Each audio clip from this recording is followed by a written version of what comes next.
Good morning guys, welcome to GK genius galaxy. दोस्तों आपका बहुत बहुत स्वागत है हमारे इस यूट्यूब चैनल पे। दोस्तों आज की इस वीडियो में हम लोग पढ़ेंगे बहुत ही ज़्यादा महत्वपूर्ण प्रश्न भूगोल से रिलेटेड, जिसमें हम पढ़ेंगे भारत की नदियाँ।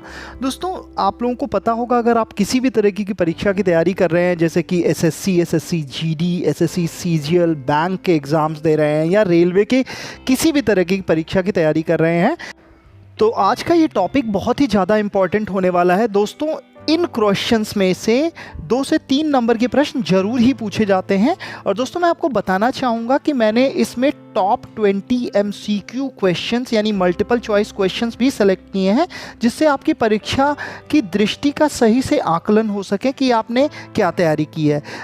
दोस्तों जो क्वेश्चंस मैंने सेलेक्ट किए हैं वो टॉप 20 क्वेश्चंस हैं, जो कि पिछले परीक्षा में कई बार रिपीट कर करके पूछे गए हैं। तो वीडियो को आप लास्ट तक देखिएगा, जिससे आपकी तैयारी अच्छे से हो सके और ये 20 के 20 क्वेश्चन आपको दोबारा ना पढ़ने पड़े। ठीक है, अगर आपको वीडियो अच्छी लगे तो आप वीडियो को लाइक कीजिएगा, चैनल पे अगर नए हो तो चैनल को सब्सक्राइब कीजिएगा और जो बेल आइकन है उसको ज़रूर दबा लीजिएगा, जिससे जितनी भी वीडियोस मैं अपलोड करूंगा उसकी नोटिफिकेशन सबसे पहले आपको मिल सके। ठीक है, और अगर वीडियो अच्छी ना लगे या कोई भी आपको दिक्कत होती है, कुछ भी समझ नहीं आता, तो आप कमेंट करके अपनी राय रख सकते हैं दोस्तों। तो चलिए अब हम लोग शुरू करते हैं पहले प्रश्न के साथ। प्रश्न नंबर 1, निम्नलिखित में से कौन सी नदी द्रोणी में स्थित है? आपके ऑप्शन है Narmada, option B Mahanadi, option C Krishna, option D Kaveri. सही जवाब ऑप्शन बी महानदी।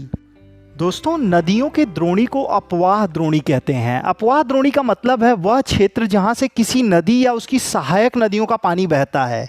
अपवाह द्रोणी को दूसरे अपवाह द्रोणी से अलग करने वाली सीमा को जल विभाजक या जल संभर कहते हैं। यानी बड़ी नदियों के जो जल ग्रहण क्षेत्र को नदी द्रोणी कहते हैं, छोटी नदियों और नालों द्वारा अपवाह क्षेत्र को जल संभर कहते हैं। प्रश्न नंबर 2, निम्नलिखित में से कौन सी नदी भारतीय हिमालय से निकलती है? आपके ऑप्शन है ए कोसी नदी, ऑप्शन बी यमुना नदी, ऑप्शन सी गंडक नदी, ऑप्शन डी 5 नदी। सही जवाब ऑप्शन बी यमुना नदी। दोस्तों यमुना नदी जो है पश्चिमी हिमालय से निकलकर उत्तर प्रदेश एवं हरियाणा की सीमा के सहारे 95 मील का सफ़र कर उत्तरी सहारनपुर मैदानी इलाके में पहुंचती है। फिर यह दिल्ली आगरा से होती हुई प्रयागराज में गंगा नदी में मिल जाती है। प्रश्न नंबर 3, त्र्यंबकेश्वर निम्नलिखित में से किस नदी का उद्गम स्थल है?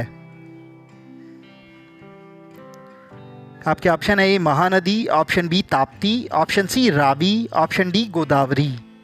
सही जवाब ऑप्शन डी गोदावरी। दोस्तों गोदावरी नदी जो है महाराष्ट्र के नासिक जिले के त्र्यंबकेश्वर से निकलती है। त्र्यंबकेश्वर नासिक शहर से करीब 28 किलोमीटर दूर है। त्र्यंबकेश्वर में स्थित त्र्यंबकेश्वर ज्योतिर्लिंग 12 ज्योतिर्लिंगों में से एक है।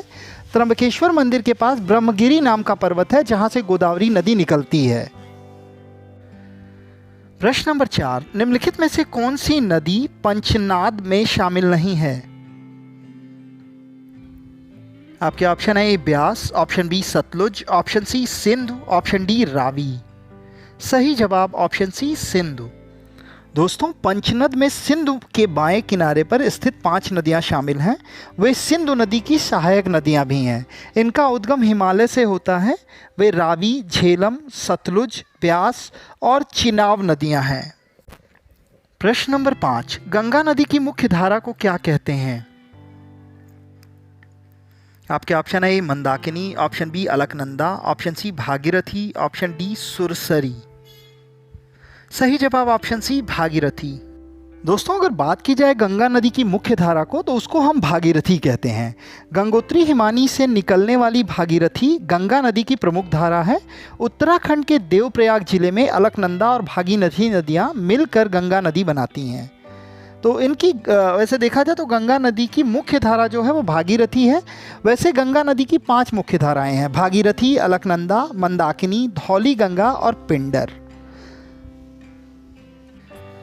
प्रश्न नंबर 6, किस नदी को बंगाल का शोक कहा जाता है? आपके ऑप्शन है ए नर्मदा नदी, ऑप्शन बी दामोदर नदी, सी कोसी नदी, डी तापी नदी। सही जवाब ऑप्शन बी दामोदर नदी। दोस्तों दामोदर नदी को बंगाल का शोक कहा जाता है। दामोदर नदी झारखंड के लातेहार जिले से निकलती है और पश्चिम बंगाल से होकर गुजरती है। यह नदी वर्धमान, हुगली, हावड़ा और मेदिनीपुर जिलों में विनाशकारी बाढ़ लाती है। इसी वजह से बंगाल का शोक कहा जाता है। प्रश्न नंबर 7, निम्नलिखित में से कौन सी नदी की लंबाई का सही क्रम है? आपके ऑप्शन है A Ganga, Godavari, Krishna, Yamuna. Option B Ganga, Yamuna, Godavari, Krishna. Option C Godavari, Krishna, Ganga, Yamuna. Option D Godavari, Ganga, Krishna, Yamuna. सही जवाब ऑप्शन ए गंगा, गोदावरी, कृष्णा, यमुना।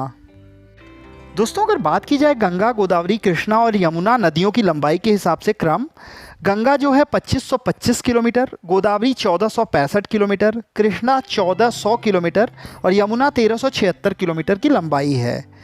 गंगा भारत की सबसे लंबी नदी है। यह उत्तराखंड के गंगोत्री हिमनद से निकलती है और भारत और बांग्लादेश से होकर बहती है।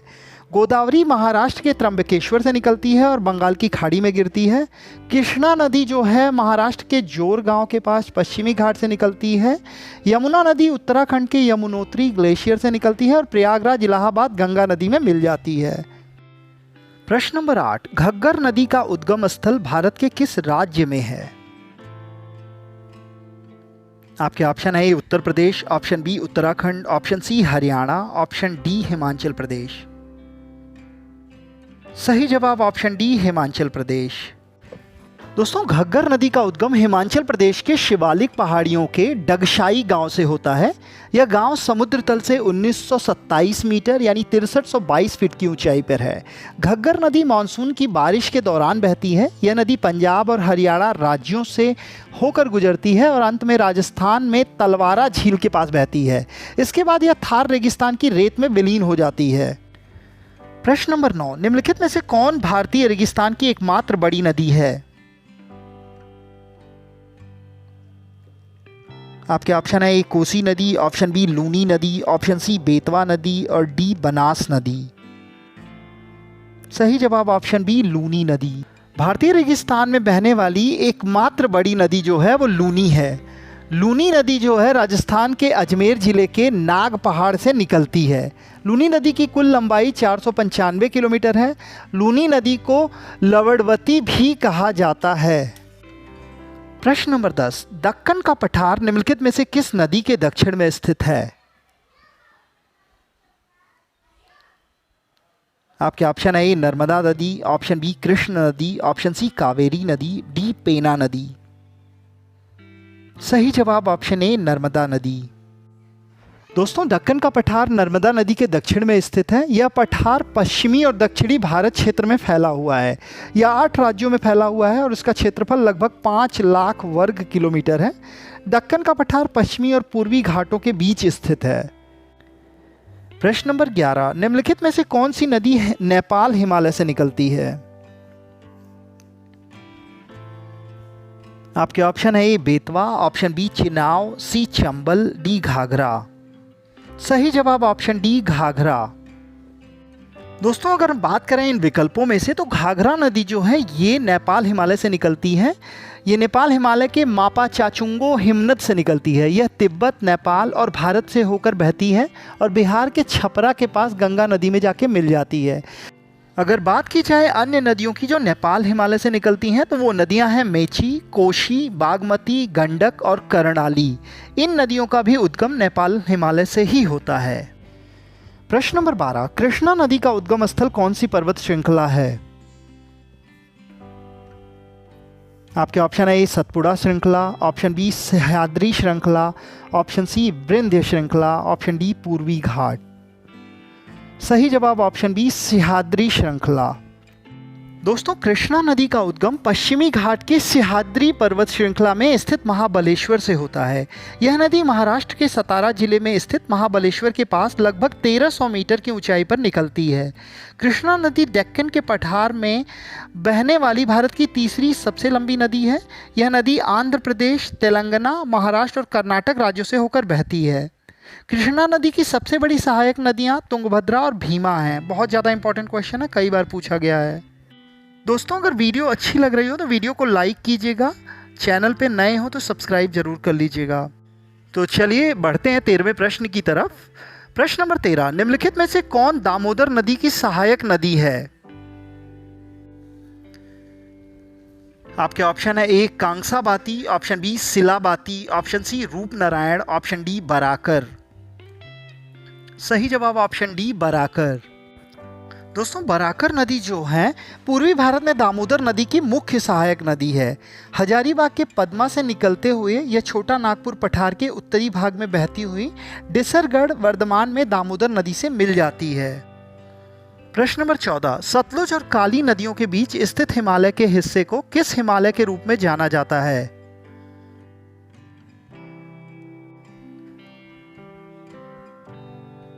आपके ऑप्शन है A Himachal Himalaya, option B Kumaon Himalaya, option C Punjab Himalaya, option D Kashmir Himalaya. सही जवाब ऑप्शन बी कुमाऊं हिमालय। प्रश्न नंबर 15, निम्नलिखित में से किस नदी को व्यथ भी कहा जाता है? आपके ऑप्शन है ए झेलम नदी को, ऑप्शन बी तवी नदी को, ऑप्शन सी जास्कर नदी को, ऑप्शन डी शोक नदी को। सही जवाब ऑप्शन ए झेलम नदी को।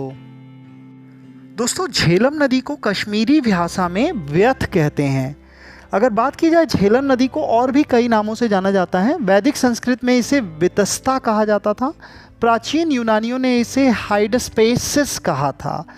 झेलम नदी का उद्गम जम्मू कश्मीर के वेरीनाग नाम के नगर में होता है। यह नदी कश्मीर घाटी से होकर बहती है और पाकिस्तान में पहुंच जाती है। झेलम नदी पाकिस्तान में चिनाब नदी में जाके मिल जाती है।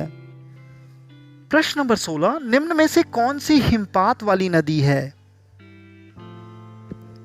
आपके ऑप्शन है यमुना नदी, ऑप्शन बी कावेरी नदी, ऑप्शन सी गोदावरी नदी, ऑप्शन डी नामकरण नदी। सही जवाब ऑप्शन ए यमुना नदी। प्रश्न नंबर 17, कौन सी नदी कर्नाटक में कूचिकल जलप्रपात बनाती है? आपके ऑप्शन है मांडविक नदी, ऑप्शन बी उर्मोडी नदी, ऑप्शन सी वराही नदी, ऑप्शन डी काबिनी नदी। सही जवाब ऑप्शन सी वराही नदी। दोस्तों अगर बात की जाए वराही नदी की, वराही नदी जो है ये नदी कूचिकल जलप्रपात बनाती है। ये जो जलप्रपात है पश्चिमी घाट से निकलने वाली वराही नदी से बना है। यह घने जंगलों और उबड़ खबड़ रास्तों और इलाकों से होकर गिरता है। इस झरने तक पहुंचने का रास्ता बहुत ही ज़्यादा चुनौतीपूर्ण है। अगर बात की जाए स्थान की तो कूचिकल जो जलप्रपात है ये कर्नाटक के शिमोगा जिले में मस्तीकट्टे के पास निद्दागोड्डू गांव में है। ये भारत का सबसे ऊंचा जलप्रपात है। इसकी ऊंचाई 163 मीटर है। यह झरना वराही नदी से बना है। प्रश्न नंबर 18, अरुणाचल प्रदेश में ब्रह्मपुत्र नदी को किस नाम से जाना जाता है? आपके ऑप्शन है ए तंगस्पो, option B Purab Ganga, option C Dihang, option D Mandakini. सही जवाब ऑप्शन सी देहांग। दोस्तों अरुणाचल प्रदेश में ब्रह्मपुत्र नदी को देहांग के नाम से जाना जाता है। ब्रह्मपुत्र नदी की उत्पत्ति तिब्बत के मानसरोवर झील के पास चामुंडुंग ग्लेशियर से हुई है। तिब्बत से ब्रह्मपुत्र को यरलुंग, तंगस्पो या सांपो के नाम से जाना जाता है। यानी तंगस्पो या सांगपो इनको तिब्बत में कहा जाता है। बांग्लादेश में ब्रह्मपुत्र को जमुना के नाम से जाना जाता है। ब्रह्मपुत्र नदी भारत और चीन और बांग्लादेश जैसे देशों से होकर बहती है। ब्रह्मपुत्र की कुल लंबाई जो है लगभग 2900 किलोमीटर है। ब्रह्मपुत्र नदी यांग्याप दर्रे के माध्यम से भारत में प्रवेश करती है। बहुत ही ज़्यादा इंपॉर्टेंट क्वेश्चन है, याद रखिएगा। प्रश्न नंबर 19, सुंदरबन डेल्टा किन नदियों द्वारा बनाया गया है? आपके ऑप्शन है A Sindhu Brahmaputra, option B Ganga Sindhu, option C Godavari Krishna, option D Ganga Brahmaputra. सही जवाब ऑप्शन डी गंगा ब्रह्मपुत्र। दोस्तों जो सुंदरबन डेल्टा है वो गंगा, ब्रह्मपुत्र और एक और नदी जो है मेघना नदी के संगम से बना है। सुंदरबन डेल्टा में कई संरक्षित क्षेत्र हैं जैसे कि सुंदरबन राष्ट्रीय उद्यान, सुंदरबन पश्चिम, सुंदरबन दक्षिण और सुंदरबन पूर्व वन्य जीव अभयारण्य भी शामिल हैं। सुंदरबन राष्ट्रीय उद्यान बाघ संरक्षित क्षेत्र और बायोस्फीयर रिजर्व क्षेत्र है। यह दुनिया का एकमात्र नदी डेल्टा है जहां बाघ पाए जाते हैं। प्रश्न नंबर 20, ब्रह्मपुत्र नदी का उद्गम कहां से होता है? आपके ऑप्शन है ए मैप चाचुंगो के glacier, option B Nepal Himalaya में मिलम ग्लेशियर, ऑप्शन सी गैरसैंड के लिकट गढ़वाल की पहाड़ियाँ, ऑप्शन डी कैलाश श्रेणी के चेमयांगयुंगडुंग ग्लेशियर। सही जवाब ऑप्शन डी कैलाश श्रेणी के चेमायुंगडुंग ग्लेशियर में होते हैं। दोस्तों ब्रह्मपुत्र का उद्गम स्थल चेमायुंगडुंग ग्लेशियर है जो दक्षिण पश्चिमी तिब्बत में मापम झील से लगभग 60 मील दक्षिण पूर्व में हिमालय की ढलानों को कवर करता है। वहां से निकलने वाली 3 मुख्य धाराएं हैं कुबी, आंगसी और चेमायुंगडुंग। तो ये कैलाश श्रेणी के चेमायुंगडुंग ग्लेशियर से ब्रह्मपुत्र नदी का उद्गम स्थान है। दोस्तों अगर आपको वीडियो अच्छी लगी हो तो वीडियो को लाइक कीजिएगा, चैनल को सब्सक्राइब कीजिएगा। तो चलिए मिलते हैं किसी और वीडियो के साथ।